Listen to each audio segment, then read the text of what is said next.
I'm now realizing I'm pausing because I'm deciding between whether or not I'm going to say, hey, John, welcome to the podcast, or hey, Sir John R. Hamilton III, welcome to the podcast. I need a 'Cause rebrand. It's such a good Yeah, name. it's a lot. Dell's always giving me crap for it. It carries some weight, though. I feel like I don't know, I stand taller when I say your name. I like that. For people who don't recognize that name, though, how would you introduce yourself? John, typically. I mean, I don't know. Most of the time when I talk, I introduce myself when the whole discussion of what do you do comes up. I just say I'm a potter. And I don't get into too much right away. I don't know. I kind of throw out the fishing reel, I guess. Throw out the line and see who bites. Some people just don't care. Oh, that's great. You like Harry Potter? Or Yeah. I'm still waiting for that to happen. If you were in a room full of potters, though, how would you like add stuff to it, or you just still let them see where they take it? I think a lot of times it just turns into the rocket pots, rocket ships. And then like-minded people, we tend to want to know more, especially, how do you fire and what's your surface treatment? We want to know all when we're with other ceramic artists. So yeah, I mean, typically from that point, it's either, oh yeah, I've seen your stuff, or it goes further into, oh, can you show me? I mean, I think we all get excited. And of course we want to see somebody's Instagram. So I typically, because of my name, pull up the QR code on Instagram opposed to making them type it in. Once you get to John R, I think it comes up if they're following other It's the damn R that everybody always misses. We had this scheduled before, but it was perfect timing that we very impromptu had some clay friends from the community studio that Francesco used to teach at here come over it's been 2 days ago. And we've got your mug that we just got last month at Insica on the shelf, and they pick it up and they were like, wait, how is this so smooth? Wait, that's clay? How did they do that rivet? And I was like, yes, I'm so excited I get to tell you this. Like, literally, it just happened. And that's the point. How can we excite people with what we do? I think having a handmade mug, just however you do it, no matter how simple it is, people get excited. And it's almost this surprise that people didn't know you had this little hidden secret and talent that, oh, you do pottery, But I think that they're intrigued by something as simple as wanting to know more, because most people immediately go to paint your own pottery. So they know that you made it from the ground up, literally. I think that's that little sense of wonder. Oh my gosh, I did that in high school. And I mean, yeah, we all did it in high school. And some of us just pursued it because, we weren't bullied out of, you can't make a living at this. Or we're just too stubborn to put it down, I think that's what my case is. I was just going to say, that begs the question, did you start in high school then? Because I definitely did not. I dabbled in high school. I mean, I was introduced in high school. I don't really count that. I was pretty much a pain in the butt in high school, like I would say a lot of people say they are. It was college that I really think my foundation was set. I mean, I did a few sculptures and we did some mid-range firing stuff. I think even we had a gas kiln, if I think about it, but we never used it. I don't know. I just enjoyed art at that time. It was introduced to me a little heavy in high school. So it was obviously that try everything type of situation. And I was lucky enough that I did have access to sculpture and, being able to work with, I did injection molding in a shop class. And it's like that stuff's completely, I moved to Kansas and went to school out there, and anything foundational, they still had shop classes where they were working on cars and stuff like that. So the access was actually pretty decent for being rural Kansas. But then, yeah, definitely it was junior college, community college that got me. So did you go to community college for the arts? Like, was that the plan, quote? I'm using air quotes for people that can't see me when I say the plan. Technically, yeah. I don't even know if I had a plan. I just knew I wanted to do something with art. And I decided that, graphic design was the first idea, and realized real fast I did not want to sit and stare at a computer screen all day. Much respect to those that do. It definitely wasn't for me. I'm more analog. So, yes, sir. Yeah, I needed something that was less techie. Come to find out, this can be just as techie if you allow it. Says the guy who lives in the same state as Kurt Hammerly. Yeah, right. All that, man, I don't have the patience for it to sit there and design. I've done a few things. I've worked in is it called Procreate, I think, on the iPad or whatever, to develop some things in that, or Illustrator. And my wife, she plays around with it a little bit. And so we've designed some things to use our laser cutting table and just do some basic cutting stuff. But I screw that up because it's not what it was perceived to me visually as it would be on paper isn't the same thing. I mean, in terms of rendering and vectoring. And so I'm trying to play enough to have a handle on it. But I use my buddy Dell for all of that. Got it. He's a good man. I should have pulled up the episode number that when I had Dell on here so that I could like refer people, but I'll find it later and I'll put it in the show notes, everybody. Let's kind of fast forward us or go in as much depth as you want or whatnot. We reference Kansas for high school. I know that you're in Colorado now, but how do we cross from one to the next? That was a weird way of phrasing that question. So ended up taking a ceramics class at Colby Community College from a lady named Jeannie Quinn.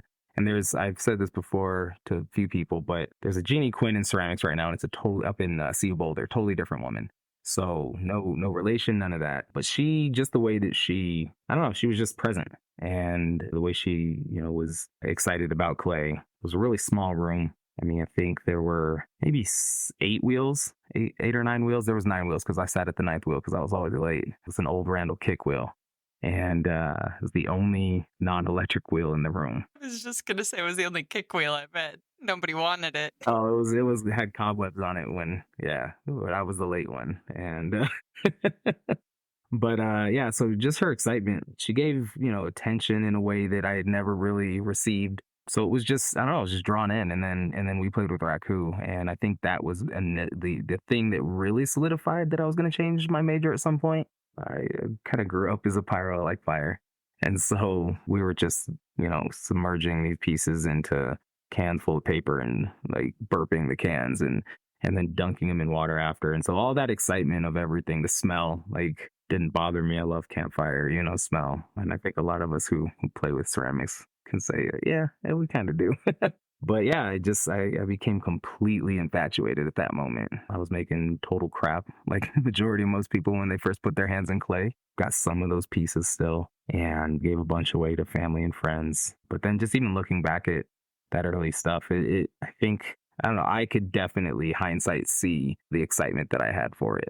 And I think it's just interpretation more than anything of what a material does along its journey. And the more we learn about it. So at that point, I finished up the graphic design degree, and it's just an associates of art is really what I refer to it as. I took one graphic design class and said, nah.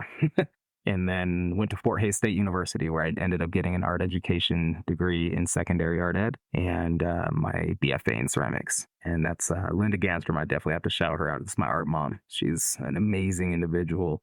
Saw a lot of potential and I realized what she saw in me that I had no idea at the moment. So I don't know, as much hell as I put her through, just being a young man without direction and needing that push. She definitely pushed me. And I think I owe a lot to her, definitely, not only Jeannie Quinn, but to Linda Ganstrom for really not giving up. I don't think, it's in her to give up on any of her students, but to that point in life, it seemed like I'd been given up on a few times. So just found some foundation with these 2 women that just really kickstarted my life, I guess.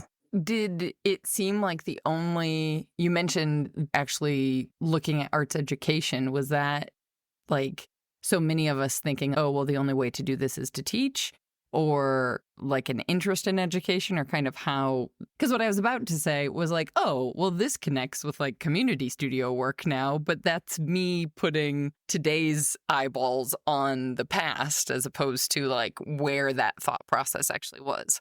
I think Linda talked to me about double majoring because I didn't know exactly what I was going to do. I decided that I realized, oh, you can go to school for ceramics specifically, get that studio degree. And it was a critique that we had. And we started talking about what other options there were. And it ended up being that she just heavily suggested that I maybe just double major something. I think she saw that I enjoyed being in school. And it kind of extended my time in school a little bit. But then we started talking about like, oh, maybe that's what it was. I think that's exactly what it was. We had a date night clay class, and I was probably going into year 4, year 3, getting ready to really figure out, okay, am I done or not? And I think she saw how I was kind of working with this couple that I had been assigned to. And then we had the critique, and that's where it kind of came up. Where do I see myself going? And I think she's just heavily invested in education and academia. And I think she was wanting to help me find a path that I could also fall back on if the ceramic just making and selling work didn't work out. So I think she had my best interest in mind and kind of grabbed me and led me in that direction. That's awesome. So what got you to... So I'm originally from Colorado Springs, born and raised. We moved out to Kansas. My mom got in financial trouble and she had a friend that lived out there. And so she said, oh yeah, the cost of living out here is, wonderful. You can get back on your feet. The only thing that sucks is it's Kansas. I was going to say, all due respect to the people we know that live in Kansas. I mean, I think a lot of the people I met will say, yeah, it's Kansas. But at the same time, I mean, I learned so much about myself, so much about life. I got a kind of a restart button for myself. I think my mom knew too. I was starting to follow the wrong crowds in the high school that I was in. I wasn't a total, mess up, but I was starting to. And I think it was kind of a double win for her. She was able to kind of get back on her feet and then get me out of something that could have turned probably abruptly. I don't think if we would have moved, I wouldn't be a ceramic artist. I don't know where I would have been. I could speculate all I want, but I was definitely not headed in a positive direction. So, I mean, I might be flipping burgers and, who knows, just trying to figure out how to make it. So it was definitely the right thing, hindsight. I met my wife in Colby. We got married in 2007 and then moved to Fort Hays, got the degree there. I had our first daughter there.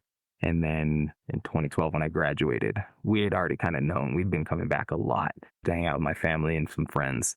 And so she had said that she's from Eastern Colorado and wanted to stay out. She didn't want to stay in small towns. She was done. So we kind of the area where we would visit a lot. She was like, let's kind of drive around and see what's out here. So we settled into where we are now, Arvada, Colorado. And from that point, it was just the career started, I guess, taking off. And it's crazy just looking back and kind of some check marks that I had put as goals at the time have actually started recently happening in a sense. And Linda had actually known that because I was planning on leaving Kansas and going to Colorado, she was like, oh, you're going to Arvada. Well, check out the Arvada Center. And BB Alexander manages that program. And so she had reached out to BB and said, hey, I got a guy coming your way, give him a shot to come in and just talk to him and see if he's a fit for the studio. So yeah, another art mom stepped in. BB is a wonderful mentor of mine. And I look so up to her so much for kind of the way that she's paved me getting into the ceramic scene in Colorado. So she definitely, has a big check mark in my heart.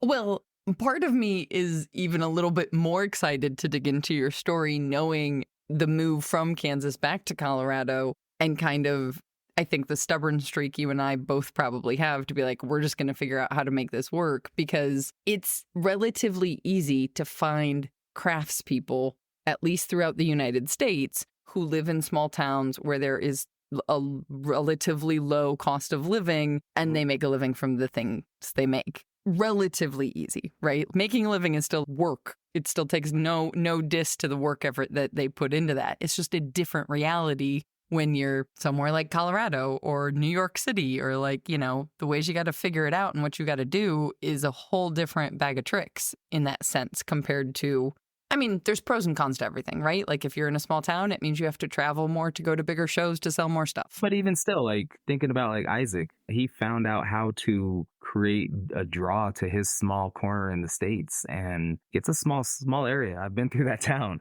Well, before I knew Isaac, a lot of those towns out there just, they seem like desolate. But he's created this necessity for pots. And I've had several conversations with him, and he's like, it's crazy how that small area, he keeps drawing more and more people to it. He's created a worth and a value for himself, which is beautiful, especially in rural areas, knowing what, friends of mine sell their pots for, and they look at the price of my pots and they're like, there's no way I could do that where I live. But it's almost harder out there, because everything has to be practical. Got a buddy who, he does sales, in his small town, and all the farmers out there, well, what's this for? And, why has this got such a small hole in it? And I was like, it's for decoration. You look at it just appreciate it. But practicality is such a huge huge thing for rural America that, from what I've understand, I've done sales in smaller towns, and it's the same thing. Like, if they can't use it, it's useless. I mean, I think it's our job to educate and help people understand the value of something that you don't have to use, you know? Nobody can see me laughing as hard as I was, but I was laughing so hard because as you described that, like, what is this for? I didn't hear that come out in your voice. I heard that come out in the voices of like people I've known for my entire life. Oh, yeah. I was like, yeah. But you just made a really great point in terms of the fact that I just wanted to reiterate it so it didn't get glossed over as people are half listening in their studios. You just said it's our responsibility to educate people, right? That is part of our job. And I think that gets missed a lot in the conversation of, wanting to do something that you love, or the conversation around art with a capital A. And it's like, there are a lot of other jobs that we have as full-time makers in order to sell our work, right? And that's a skill set unto itself. It's a responsibility, I think, as soon as we decide that we're doing this thing, regardless of what it is it craft, is it art, is it, baking? I mean, to help people understand what it takes to do it. I think so many people see this fantasy life, especially, and we talk about this all the time. That's almost the center of a lot of discussions, but Instagram has really uplifted the arts communities and showing things that people get these insights into a kitchen, the insights to, our ceramic studios, the insights to the length of time it takes to actually create this painting. And so we only need to do our best by stating the obvious of, this is a sped up video, and this took me 13 hours for this small 9x9 painting. People can't fathom that don't work the way that we do. And so, yeah, I think it's our due diligence to get out there and explain to people, like, break it down. This isn't paint your own pottery. It's a fun thing to do when you figure it out. But as soon as people, I think most people, like, they fantasize about how fun what we do is, and it's backbreaking. It's annoying at times. I mean, there's so many things that make it not enjoyable. But I think the big part of it is finding that thing that is pure enjoyment. That it always outweighs the things that I don't enjoy about it. I mean, trying to get myself in the studio is the hardest part about doing this. I've got a studio in my backyard, and a lot of people say, "Oh, once you get a studio, you can't get out of there." I'm like, I got a family. I got a 40-hour-week job. Plus, I don't want my art to diminish. So, like, finding that proper balance is key. I think when we get the opportunities to share what we do, we need to be more honest about it and let people know that it's a job still. It's not just making pretty pots and slapping glaze on it and skipping out of your clean studio, because my studio's never clean. Not to mention, our studio is not set up actually to be filmed. When we first moved in, right, you've got like the photographer marketer and the production potter trying to set up a studio together. And I'm like, no, I need the wheel to be in this direction so that I can set up the tripod over here so that you can film yourself, so I don't have to stay in the studio to do it.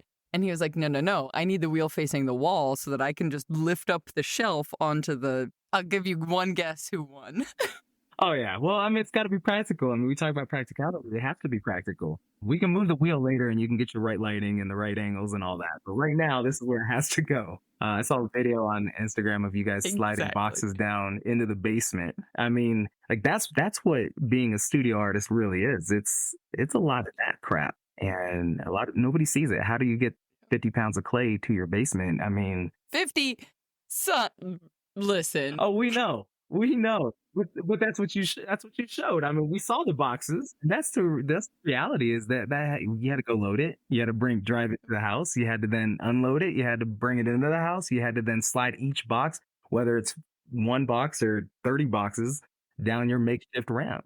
And then you got to move it out of the way so you can get the rest down there. I mean, that's like, it's a fantasy what we do. Some people just see this beautiful thing. They see the end result. And a lot of us are starting to get more and more better about showcasing the grunt work that we do. It's not just about the pretty stuff. We show the fails. And I'm loving seeing that. I don't post enough to show anything, but I try and post obviously when I can. And I think that, that's something that we owe an audience that starts following us, is that the entertainment side of it too. Like, we're entertaining people who are dreaming about doing this, or that we just find intriguing and see their work. There's a lot to it. It's more than just making pots. The thing I enjoy the most about sharing some of those tangential moments, for lack of a better phrase, is it's also explaining the cost of the pots in a way, right? Like nothing breaks my heart more. Like, yes, the price of our pots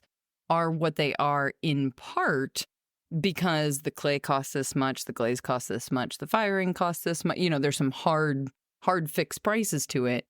But there's a lot of other stuff that you have to get done in order to even sit down at the wheel or at the table you hand build at or whatever and make the darn thing that doesn't necessarily on a spreadsheet sometimes people might be putting together. That stuff isn't factored in. And it's like, well, that is also a cost to making the pot, right? And that's not, I saw somebody recently, I don't know, it's nobody any of us are close to. I don't think it was just a random like Instagram thinks she would like this post. And he was explaining why something cost, and it was like a $20 mug. And I was like, that's a high price that we're Yeah. explaining? Okay. Aside from that, he was explaining the cost of clay, the cost of firings. There was gold luster on that pot, so it had to be fired 3 times. And like, yes, all those are real, but it should also cost what it costs because you've spent the last 12 years getting to the point that you make literal looking rivets to the point that somebody who works in clay 2 days ago in my house picked up your mug and wait, hold on, that's clay? Man, 100%. It takes time. And I stopped focusing on the time thing because too many people want to know. And I talk about it. It's not that I don't, I'm not willing to share that information. I have an apprentice right now at the Art Students League where I manage. And I'm trying to explain to her, and I mean, she gets it, but just this constant understanding and discussion behind people are paying for our experience. I can get the spreadsheet out. I can show you all the tangibles. I can show you, what my bills look like, firing the kiln and keeping the lights on. It's boring. Nobody cares about that stuff. Is it concrete information? Yeah, we need that. But it's the experience. We had a good conversation even just today. She keeps getting in her head that if I do this thing, it's cheating. And I told her, I'm just telling her, cheat then. If you call it cheating, cheat. Because you're finding ways to expedite how you make these things. And it was as simple as creating a profile using a credit card to make the foot that she wanted to transfer through. She's trying to find her voice. She's been doing this for less than a year. And even when you do find that, you find the right tool for the process.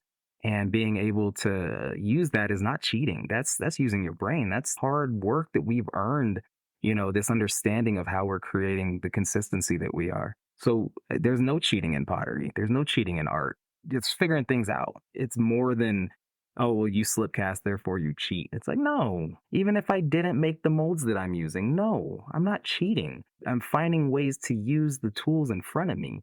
And I just so happen to want those to be specifics. And those specifics for me aren't there until I walk across it.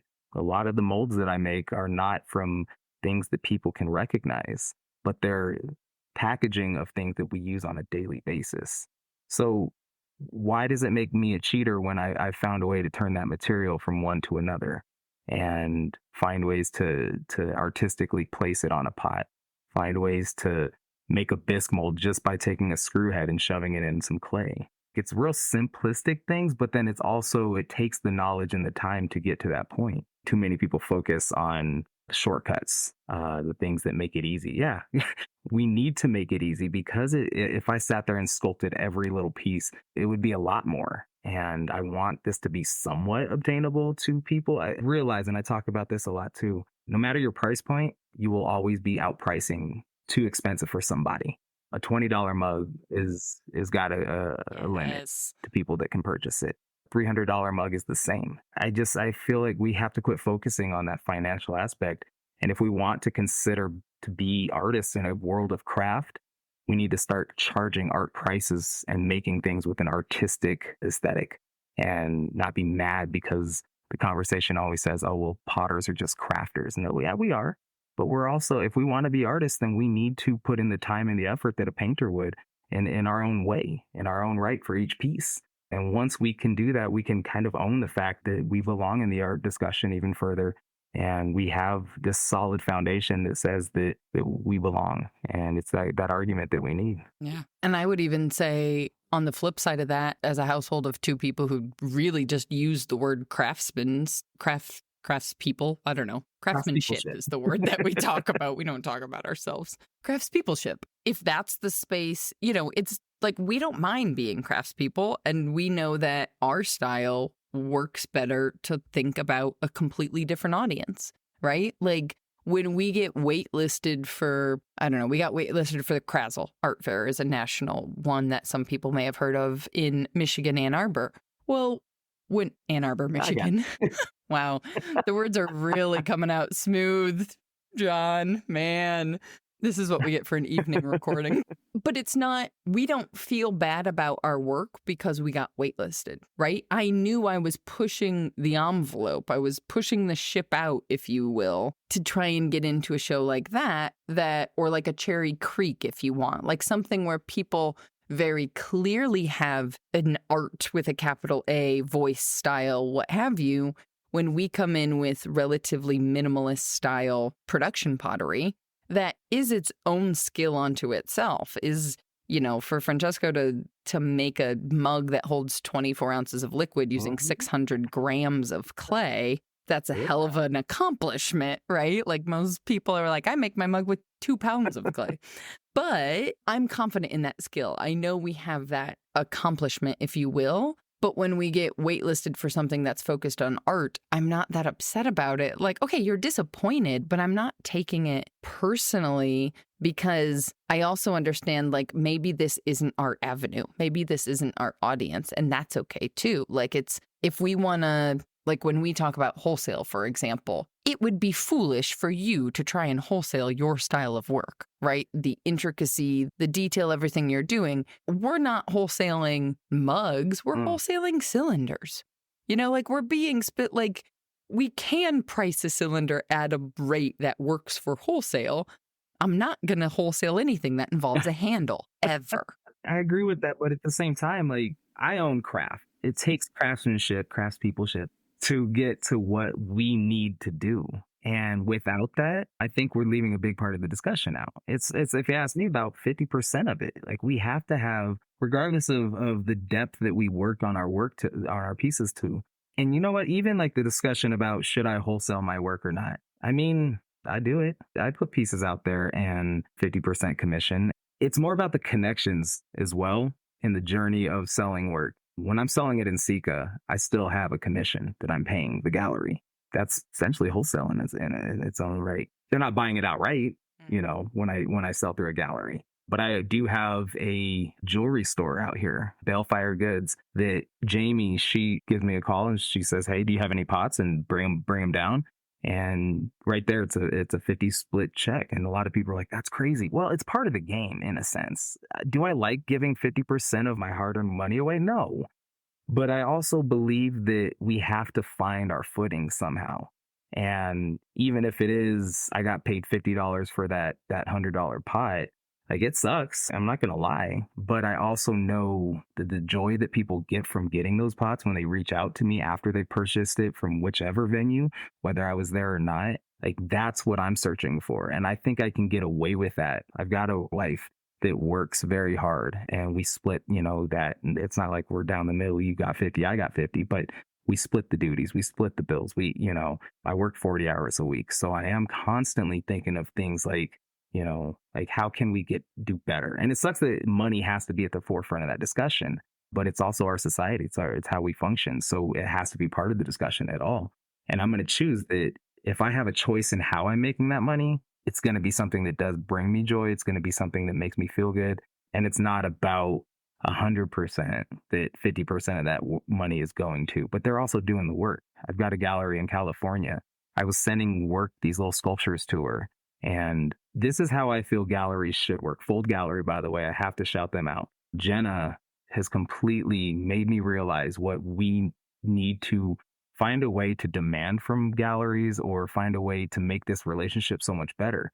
Jenna hustles. She is selling my work for now more than what I sent it to her because she knew what I needed out of it. Therefore, I am getting one. For instance, I sent this sculpture out. $125 for this thing. Very similar sculptures she's got selling for $185. That's what I get. That's my cut. Now, she has understood the market that she is selling in, knowing that she needs to make money, knowing that I need to make money, and has not cut me short. Can everybody afford to do that? No, I get it. It's a business, it's a game. You have to figure out how to play that game. But I think we need to fix some of that, I guess. It's so easy for us to send our work to a gallery and just be like, well, the commission's 50%. I'm in galleries that do that, and it's fine, but I'm also playing the game. So I'm not calling anybody out and saying, oh, you're doing it wrong. Would I like them to work the way that Fold has been working with me? Yeah, but I'm a realist. I definitely recognize that we can't demand those things. And so maybe demand was the wrong word, but I wish we could find a way to make that cut better. And the only way to do that is for the cost of things to go up.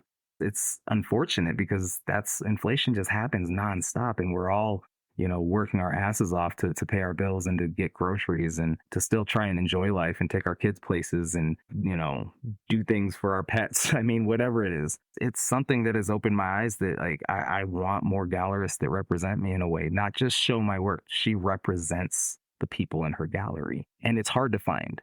It's hard to find a 30-70 split. It's hard to find a 60-40 split. And we need more of that. But the galleries also have to keep the lights on because inflation is hitting them just as hard. So I think recognizing that we're all people in this world that's constantly dealing with money and inflation, we need to find ways to how can we work together to make this better? And there's no answer right now from my mouth.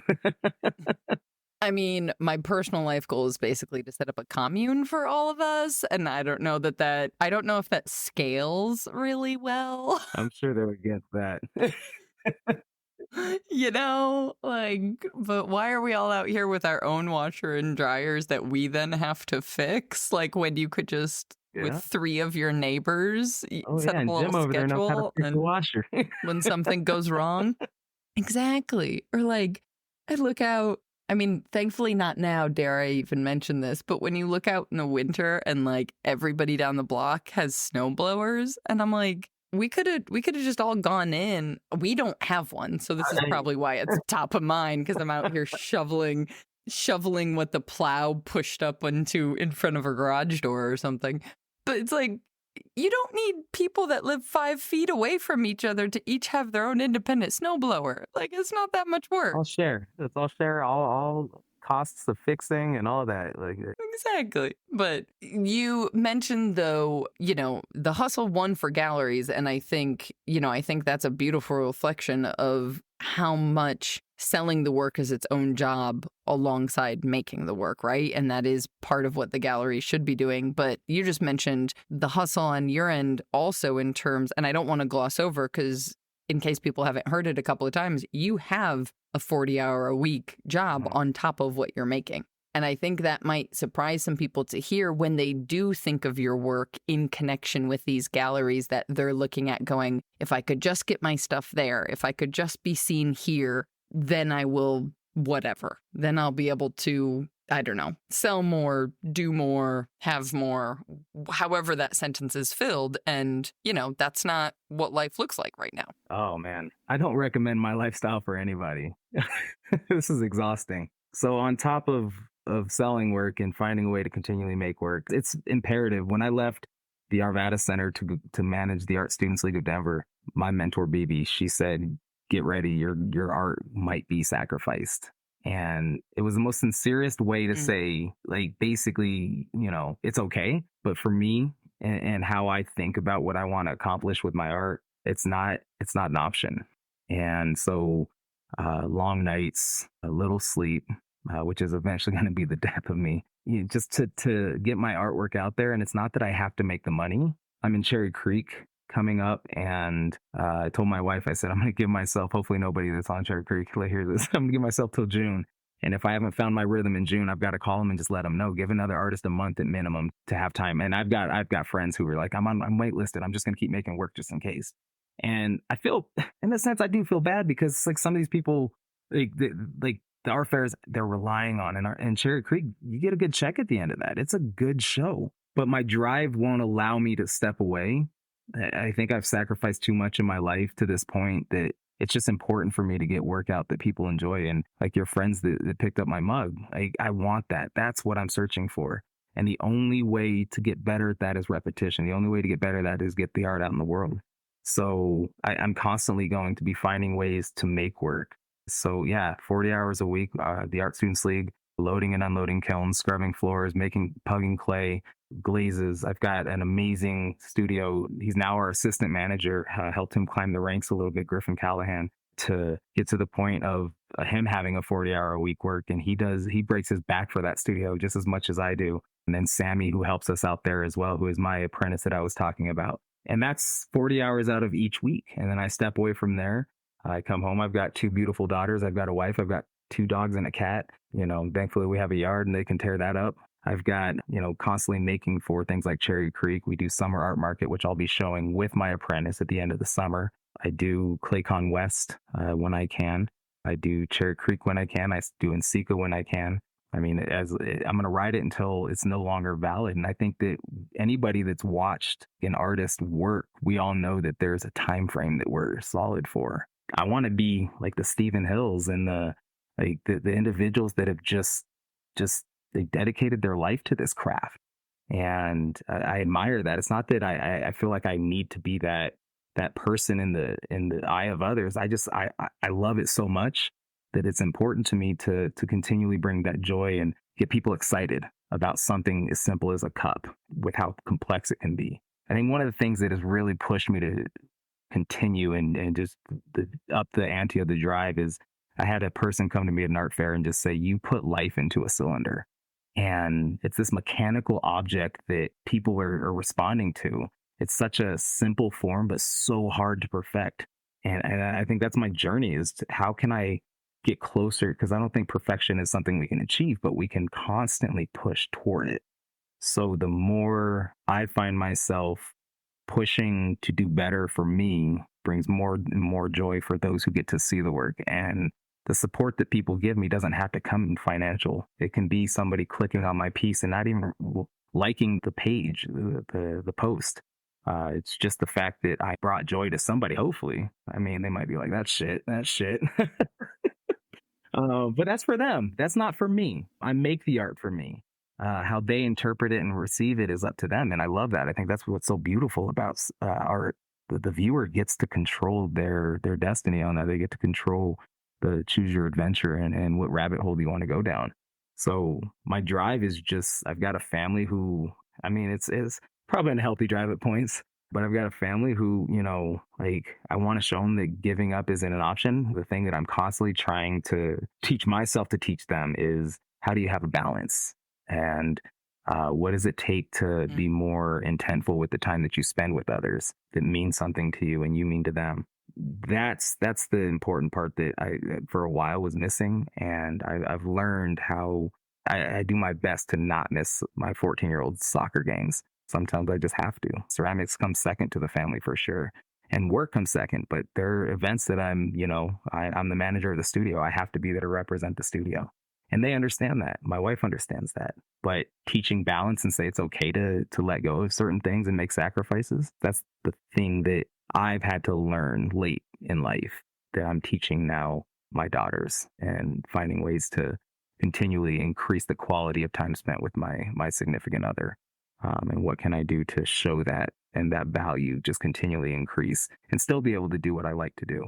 I had a mentor tell me once that balance, it'd be like if you're on a seesaw and both people are like hanging in the air, which is not the fun of a seesaw, right? The fun of a seesaw. I mean, well, depends on who you're on a seesaw with, I suppose, because this was a bad metaphor because that can be a painful experience. Or better metaphor, less violent if you have older cousins like I did. When you're going on a trip and you're in the plane, balance technically is when you're 30,000 feet above the air, halfway between one place and the next. So it's nothing in a way, right? Like nobody wants to still be on that plane. They want to either be home or to where they're going. And at first when I heard that, I was kind of like, well, but workaholism is clearly not healthy for me, so I need to figure something out here. And he wasn't saying it to to give a pass to overworking ourselves, but more to point out, like, when you're doing one thing, do that one thing, period, only. And then when you're doing something else, you do that one thing, period, only. So in terms of, and that's what I heard when you were talking about being intentional about time spent with the people you love, you know, rather than, it just helped me with my brain, and hopefully it helps somebody else, rather than always thinking about balance and thinking about, you know, number of hours here or numbers of hours there. It was like, when you're at work, period. When you're at home, period. You're not trying to sneak a little bit of work in when you're sitting on the couch with the kids watching their favorite show, or, you know, like responding to this email while your spouse is driving to date night dinner. Yeah, right. Hypothetically. It's just a hypothetical. Oh, we would love for that to happen more. I mean, that's exactly it. Like, it's my wife and I constantly finding, ooh, let's go out on date. Like the other night, she was just like, hey, let's go to, we got this steakhouse that we like to go to. Let's just go there. It's nice to do that. But yeah, it's intentful. And I think it's easy to be distracted by things. One of the biggest things that I've heard that's as basic as it gets is you just have to learn to listen. And active listening is so important when you're trying to be intentful, you know? You also should be tired after it, right? I mean, that's what I've learned just in trying to learn another language. Anybody who's ever learned another language knows that, like, when you are actually listening, it's an effort. I am exhausted at the end of the day when we're visiting family in Italy, because I've been using my brain so hard to stumble my way through knowing what everybody's saying. But that's also like, we're not that tired when we're listening to somebody speaking a language we're fluent in. Very true. Very true. Yeah. I think it's just, is it the effort that it takes to do it, or is it the desire to be included and involved in it? I think we're all in different points in our lives where that value is going to do that for us. I mean, I remember sitting on the couch putting underglaze on pots. I mean, I think I got sick of the mess. My wife definitely got sick of the mess, but there's a time and place for that. And if mine happens to be when my girls all fall asleep till midnight, then I'm going to do that. I was enjoying there for a minute before I started managing, being able to come home before I went and taught for the night and go to the studio, or wake up and, hey, for some reason I'm up at 8 today because I was horrible about getting up before 8 o'clock. I'm going to go out in the studio after the girls go to school, because I know that, you know, my wife works from home and she's going to be busy, so I might as well occupy my time with something. But I'm going to do it when I can. And if that means that night I get 5 or 6 hours of sleep, I'm pretty much that on average. Yeah, shake your head because that's bad. I need to be better about that.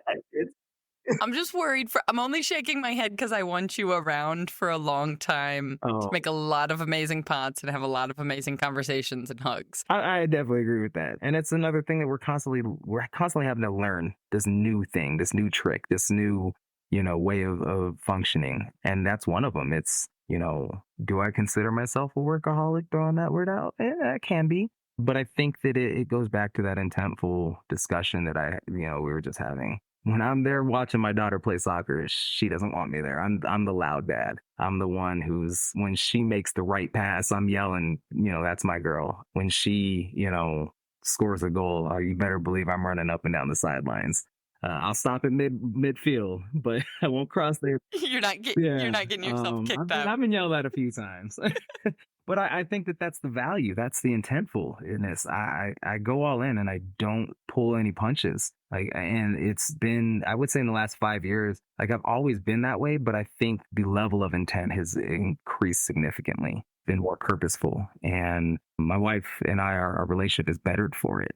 We've been together since 2005, and it's easy to get complacent, and you start to feel like roommates versus lovers and companions. But that's another thing you have to be intentful with. You have to work at it, and you have to be exhausted at working for it. But the last 5 years, I think I've really shot up in that department to say, there's a time and place for this. And no matter how exhausted I am with this thing, I'm not exhausted at this thing. So we're going to gymnastics now with my 8-year-old, or we're bike riding or whatever she wants. We're playing Legos for hours. And I'll sacrifice time in the studio to do any of those things with my girls. It's that much more important. And I would rather do that and then sit on the couch for a second, say, I'm just going to take a quick break, and then realize how exhausted I am from putting all in for that moment. I don't know if I've reached a true burnout. That's what I was going to just ask you if, because you had, when we talked before we hit record, you had talked about experiencing burnout. And I was curious if the burnout happened over 5 years ago and this shift in perspective has come from it and you, whatever the right verb is, grew out of it, learned from it, whatever, or that was my assumption. But you just said the exact opposite, that maybe you haven't reached. I I'm mean, like, wait a second, hold on, back up. I don't know. Like my grandmother, my father has always said Hamiltons are built different. I'm gonna give a shout out since I brought her up. I'm gonna give a shout out to my grandmother. Call her Grammy Graham Cracker, Harriet Hamilton. She is awesome. What a good name. My God, your whole family's just good at naming. Like, it's one of those names you have to say the first and the last name together because it just goes. Nobody has that feeling about Rebecca Ikes or Rebecca Ikes Carr, but Harriet Hamilton? Shit. I've heard it enough on the Maker's Playbook. But no, so my grandmother in her 50s, early 50s, had a brain tumor. And it took the entire, on her left side, took her hearing and her motor functions. Shortly after, she took up ballet in her 50s. And I mean, that just, when I realized when she took up ballet, it blew my mind. She's had non-Hodgkin's lymphoma, I think a total of 6 times now. She had breast cancer. I think it was breast cancer. And she is 87 this year, 86, 87 this year. And we were having a conversation about 10 years ago. And of course, all this stuff always comes up. We have these discussions 5 to 10 years ago. And she said that she was talking to her doctor, and her doctor said, "You just won't quit, will you?" And she said, "I got shit to do." She's got great grandbabies she wants to see graduate. She wanted to see us graduate. She wants to see her grandbabies get born or great grandbabies get born. She is the definition of built different.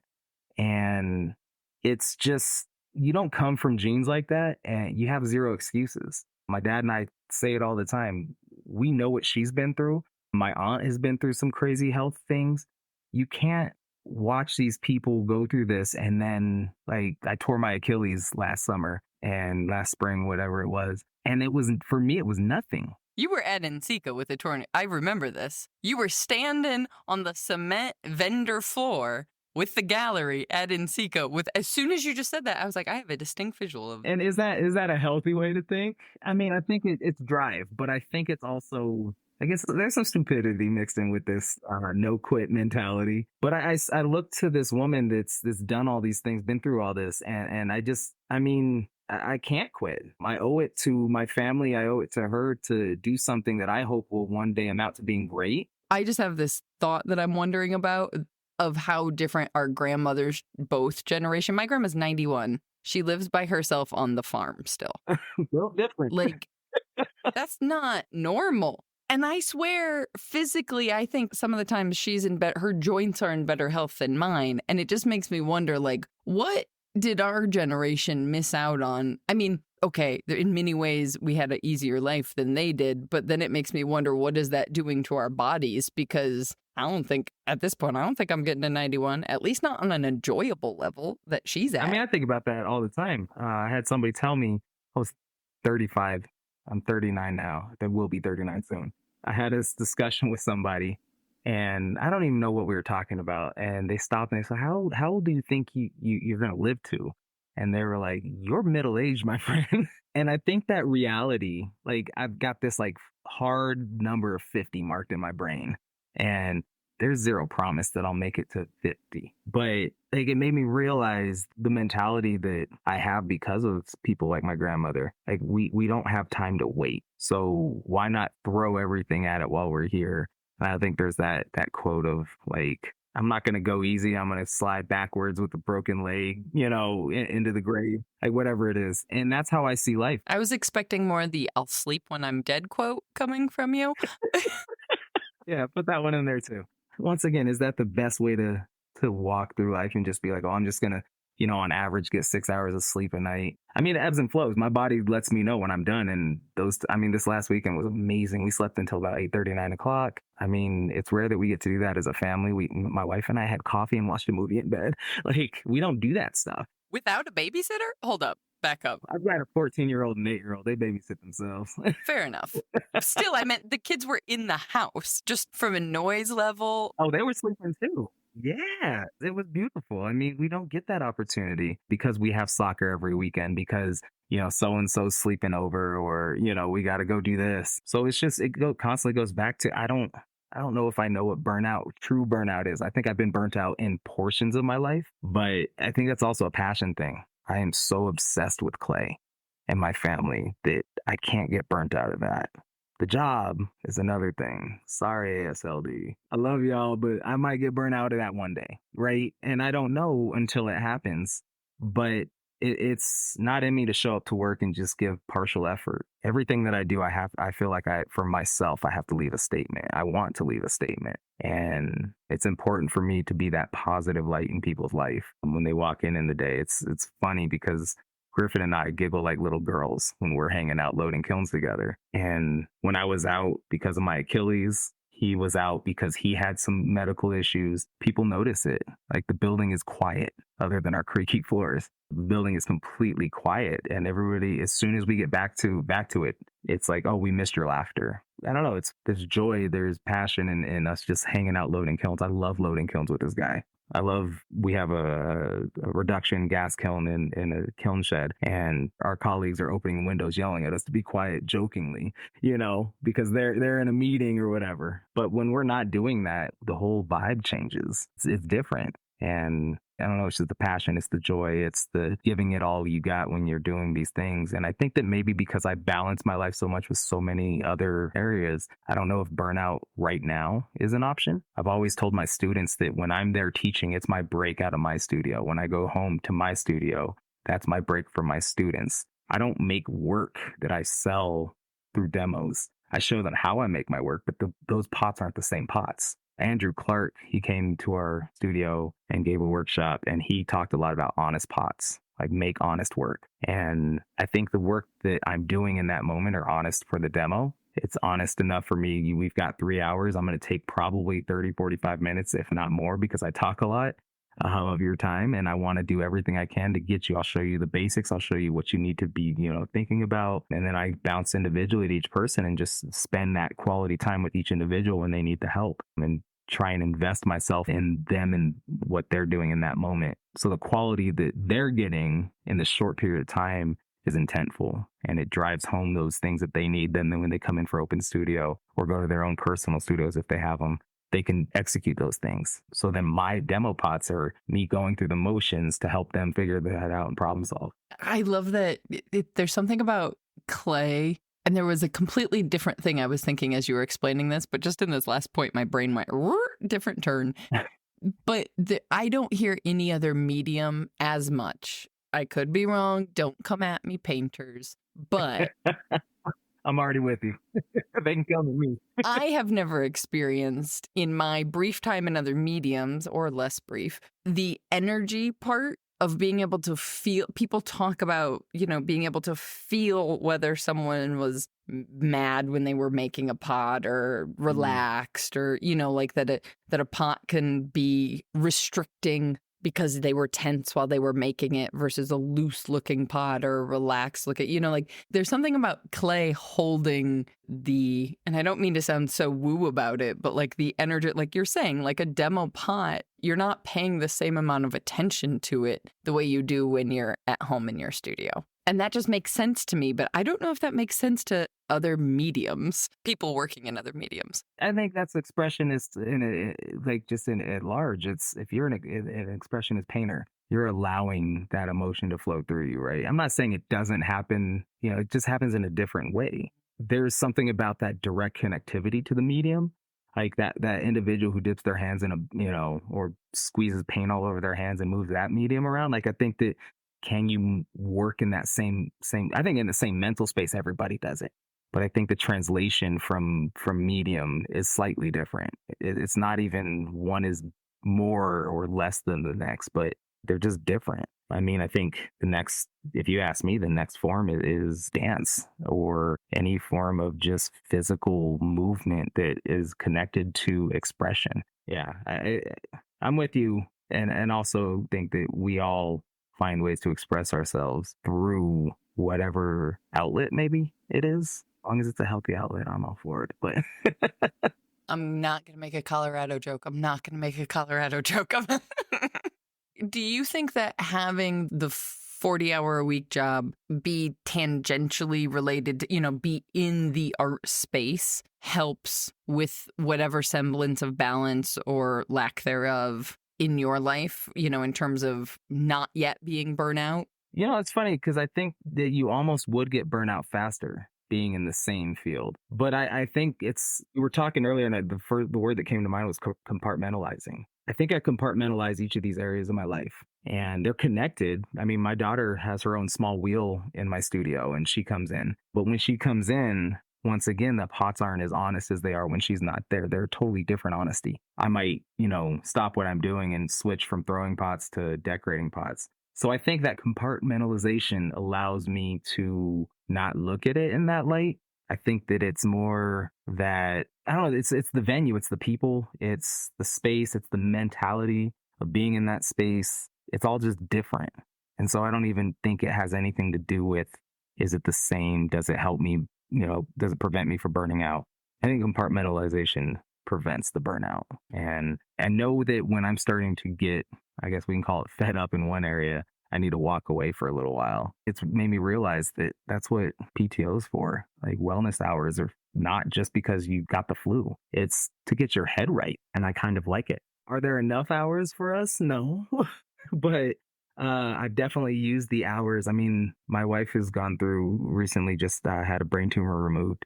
And I needed time away from work that wasn't just because I had to drive the girls around. I needed to just lay down, and I used those wellness hours some days, and I just came home and I just laid down and I just was exhausted. Some days I used the wellness hours and I went into my studio so I could have that outlet. And it was more me cleaning the studio. It wasn't me making pots. It was just I needed to get out in my head to be out of my head. So I think the job has helped me tremendously in other areas. I think there is some correlation, but I think mostly it's been like, how do I balance life? I think that's probably the biggest thing it's done supposed to prevent me from burning out. And I've created more and more balance with it. Yeah. And I guess the obvious relief potentially of being able to make what you want to make and forge those relationships that you mentioned in terms of galleries, whether it's 50-50 or whatever, to be able to bring that joy with a little less financial pressure of, knowing your wife can get the care that she needs when something unexpected like that happens, which I had knew happened, but also in that moment had forgotten, and still makes me right? Because that's just, number one, that's a scary thing, period.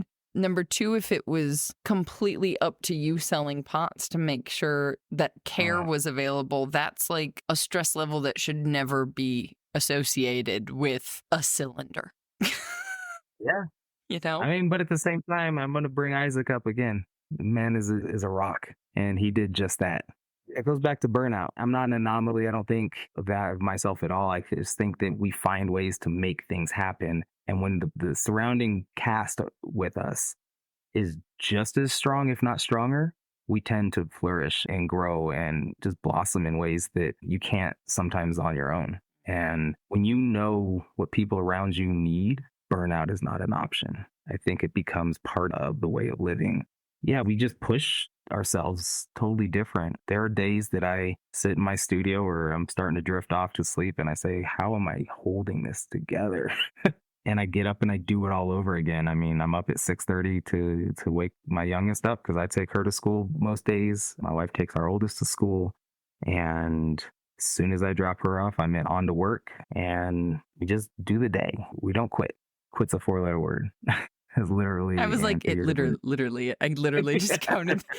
Nobody could see me, and I wouldn't have had to admit this, but you saw me, and so I had to say it because I wouldn't have gave you away. You saw the fingers going up as I. Oh shoot! Oh my goodness! I will say, when I asked you about the education degree, and this is going to feel like a total aside to people. But I asked you about that because I recognize this joy and energy you bring to the room. And every time we laugh about something, it hits different. It just feels good to where I can see you in a classroom very comfortably so. And so I was like, oh, yeah, of course, that makes sense. But I was like, well, I transitioned from teaching and being a full-time artist from the Arvada Center to the Art Students League. And it was excruciating. For the first 2 years, 2.5 years at the Art Students League, I didn't teach. And it was so hard watching teachers fill a room with joy, and I couldn't do it. And I do feel like I belong in the classroom. There's just something about being able to give people and equip people with how to do something, not just like say, this is how you do it and step away. I get pretty like, I don't know, I get like this in my classes. I find these like deep discussions and how can I connect with people? It's more than about making pots in those classrooms. It's how do you get a community, because that's what ceramics really is about, is community. And how do you get that community to continually invest in each other? There's just no other place for it that is just so rich and beautiful. I love hearing what people do outside of the studio so I can find ways to approach how to teach them. Whereas I've talked to several instructors that are like, I don't want to hear what they do because they don't inform how I teach them. I'm like, yeah, that's the joy for me, you know? But it's just, there's just a connection that you get when it's this intimate setting of myself and 10 other individuals that have one common goal, and that's just to make work that makes them happy. And I love meeting people where they are in their career, whether it's just, this is my outlet and I just want to learn how to do this, or I want to learn to sell pots. And I'm as generous as possible with all the information that I can be. Because if those around you succeed, you succeed. And it's the driving force behind joy, I guess, for me. When I get students that squeal because they finally executed that thing on the wheel, that's pure joy. It's so much fun to watch that flourish. And yeah, just success in its purest form. Well, and to see those like aha moments like light off, I'm bouncing around. I mean, I'm not even in the physical classroom with them, right? Like I'm reading somebody's post on the internet, sharing like a photo that they took that they're proud of. And I'm like bouncing up and down. Like, see, I told you could do it. I told you. Yeah. It's great. It's great. It's like a very unexpected dopamine hit, you know? Yeah. Maybe that's how you're surviving on 6 hours of sleep. You know, actually, six is better than six. I feel like is the majority of the recommended hours. So Is it? I still want that 8. I've done 6 for very long period. Mom, plug your ears. I know you listen to the podcast. I've been in that phase without children, but I've done 6 for plenty of a long period of time. And I think that's definitely better than when I hear somebody tell me they get 4 hours of sleep. Then I'm like, okay, genuinely concerned. Do I need to stage an intervention? Right? Yeah, that hurts. 4 hours. That's very much a problem. Like, let me take care of you. Like, I want to. Right? Yeah.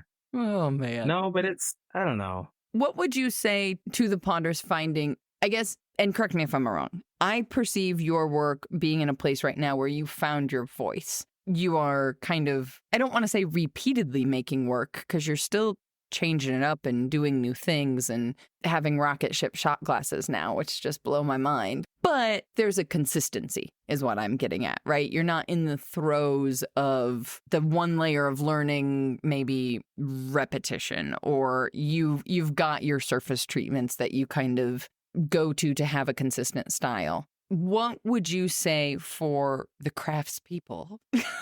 the potters who are also putting in the 40-hour a week, who also have kids at home, who are trying to carve out those hours in the studio to help them keep moving forward in a way that has kept off burnout, that, you know, that doesn't get them all the way down that dark slide. That might be an impossible question. I guess the first word that comes is authenticity. Being authentic with going back to like your time spent and how you spend it is very valuable for me.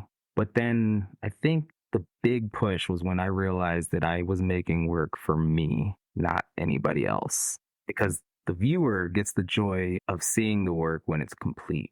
I have to have that joy from the time, not that I don't have to have it, I want that joy from the time that I make the piece to the time that I open the kiln lid.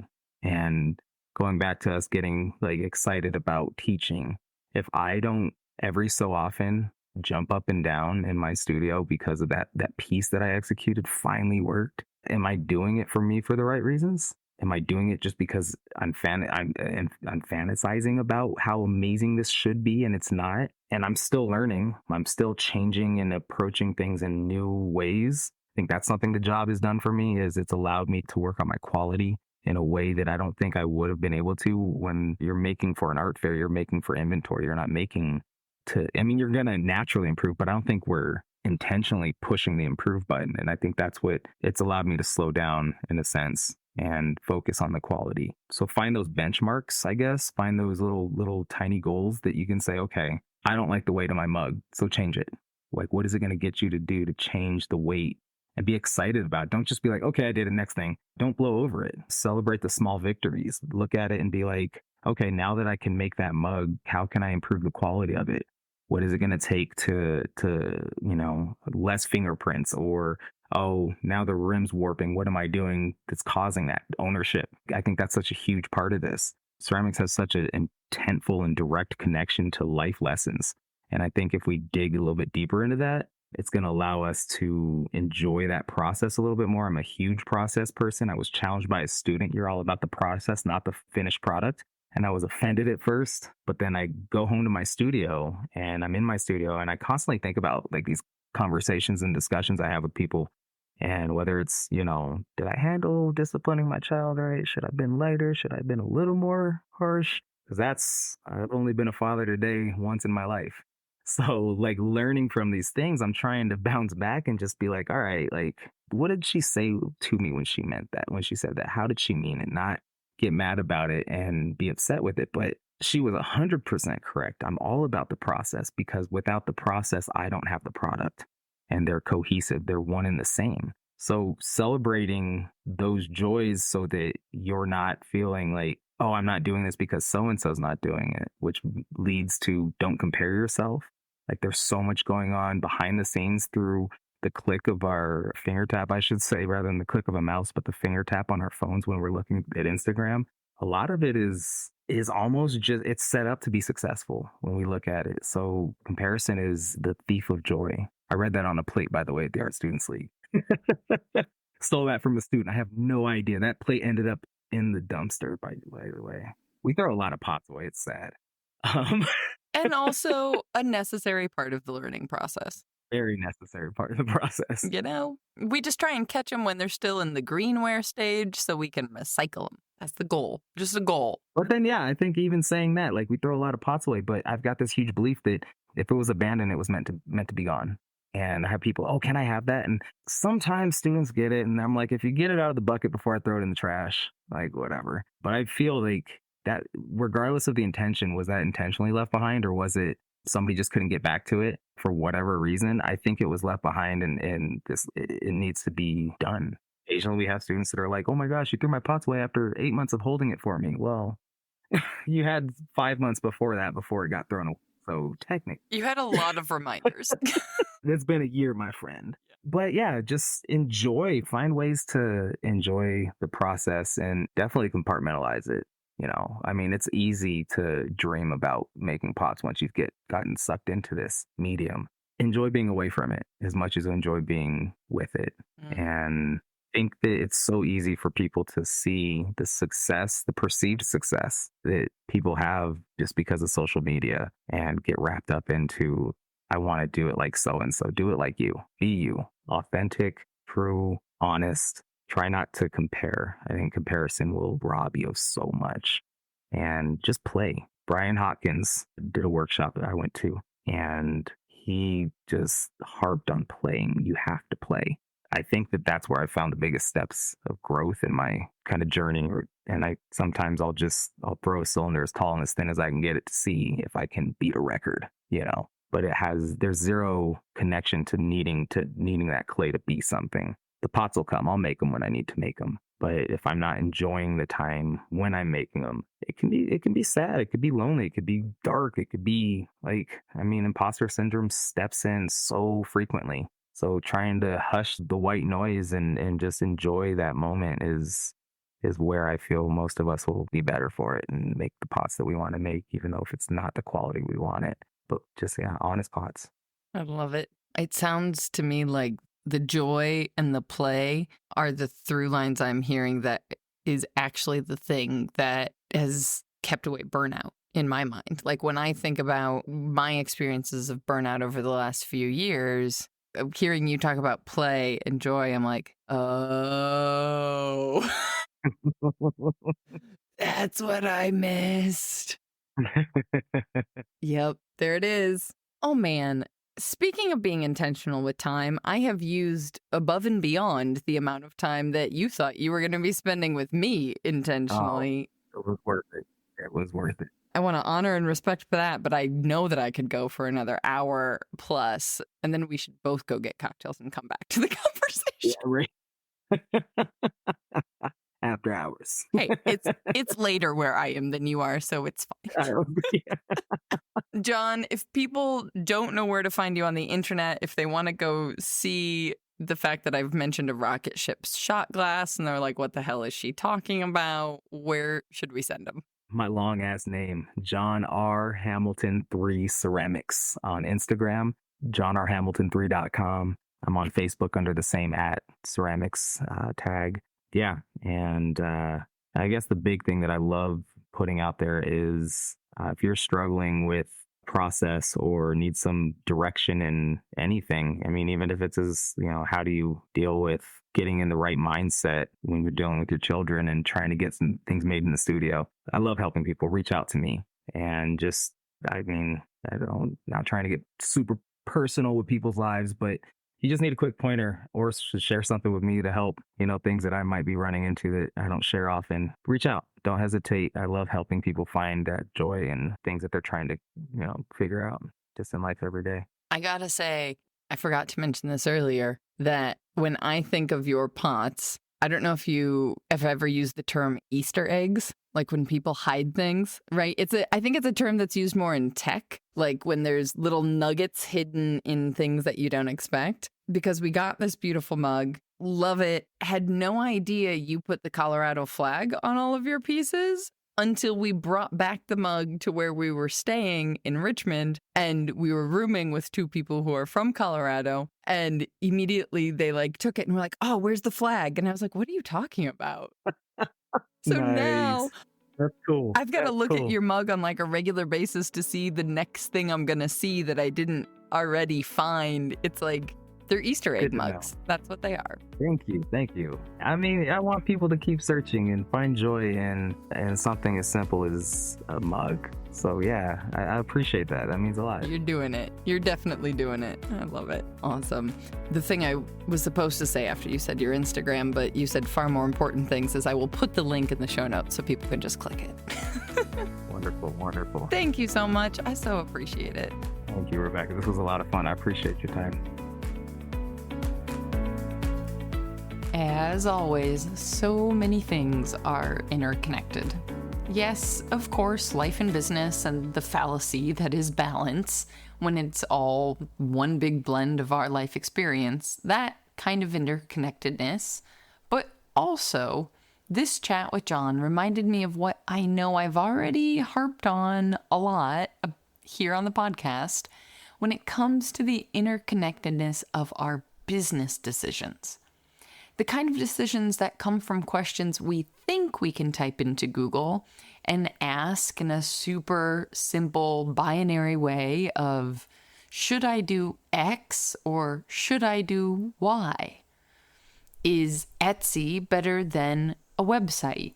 Is Squarespace better than Wix or vice versa? Should I sell my work through a gallery or should I have my own online shop? When really, it's not a one or the other kind of question that the Google robots can actually answer.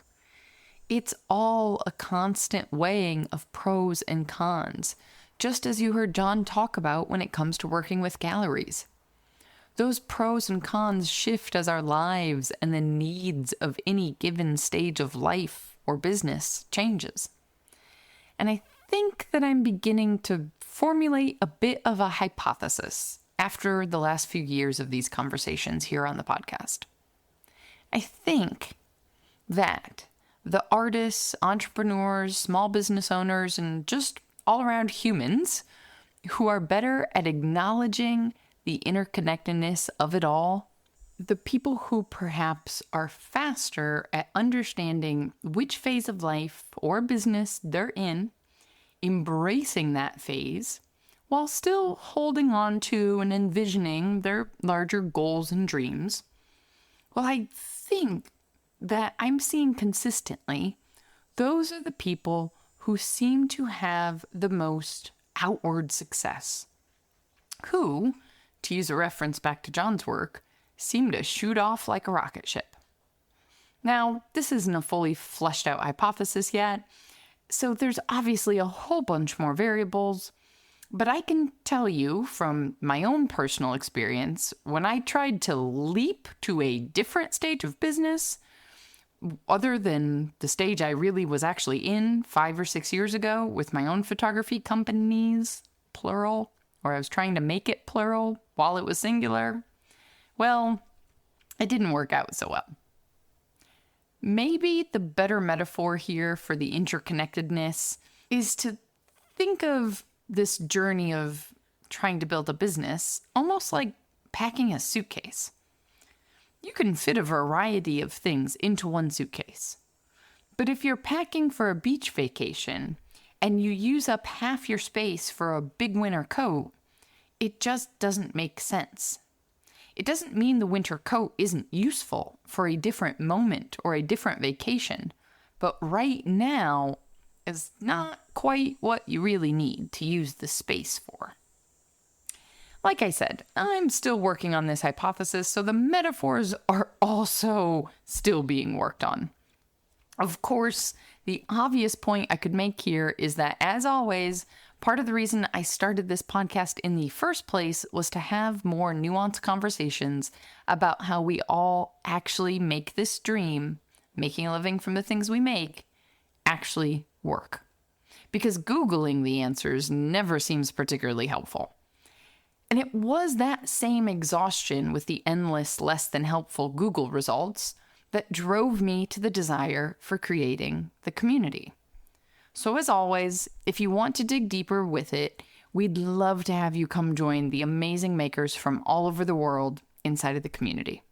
In fact, now that I'm actually thinking about this, if John and I's discussion specifically about the economic side of clay struck a chord for you, and if you're looking for some help on figuring out how to educate others on what we do and how to get them excited about what it is that you are specifically making and why you make it, then actually you're going to want to wipe the mud off your hands right now and listen up, because Naomi Clement is our next masterclass guest educator inside of the community. And we are talking all about communicating your value. So yes, it is a pricing conversation, but it's not a conversation that involves math this time. As Naomi says, while the nuts and bolts numbers side of pricing is important, this session in particular will focus more on the marketing side of conveying value and selling your work. Similar to what John was talking about in terms of educating others. Because, according to Naomi, and I wholeheartedly agree, selling is really just storytelling, after all. Once again, our quarterly masterclasses are included with our community membership. If you remember hearing all about Allie Mason's Instagram masterclass, that's what I'm talking about in terms of quarterly. And you can learn more about all of the other amazing benefits and perks of my personal favorite place on the internet by visiting makersplaybook.com/community. If you have any questions at all, don't hesitate to let me know. Naomi's masterclass will be live on July 17th, but it, along with all of our past masterclasses and business resource trainings, are always recorded so you can dive deep down an ever-growing library of resources as a community member as well. Anyway, I'm clearly rambling now, per the usual, when it comes to the community, because I love it so darn much and there's just so much to try and talk about. So I'll stop and just let you check out more info at makersplaybook.com/community. If you love this chat with John, please consider taking 5 seconds to just pop a 5-star review over onto whatever podcast listening app you are listening to. and share it with friends on Instagram too. Be sure to tag me at The Maker's Playbook and John at John R. Hamilton, 3 ceramics. And yes, there will be a link to his account in the show notes, so you do not have to remember it all. But just tag us so we can share our thanks to you for listening as well. Today's episode is brought to you by the Rosenfield Collection of Functional Ceramic Art. The collection exists as an online source for research and inspiration, featuring photos of objects made by over 1,000 artists. The images are high quality and can be used with no permission required, making them a great source for students and teachers. To find out more, visit www.rosenfieldcollection.com. This episode is also sponsored by the Archie Bray Clay business, home of Bray Patch, a ceramic patching material that is best used for filling cracks and bonding breaks. Bray Patch can be applied to either green or bisqueware and fired up to cone 10. It fires paper white but can be tinted using your chosen clay body and be covered by opaque glaze or slip. Order anytime online at archiebrayclay.com. Audio post-production of this podcast is made possible by help from Kirsty Kotzfan, with promotional material assistance from Queenie Maliki. The Maker's Playbook podcast is recorded on the original homelands of the Potawatomi, Ho-Chunk, and Menominee people, where the people of Wisconsin's sovereign Anishinaabe, Ho-Chunk, Menominee, Oneida, and Mohican nations remain present. Until next time, my friends, go get back to making your dreams a reality. Because together, we've got this.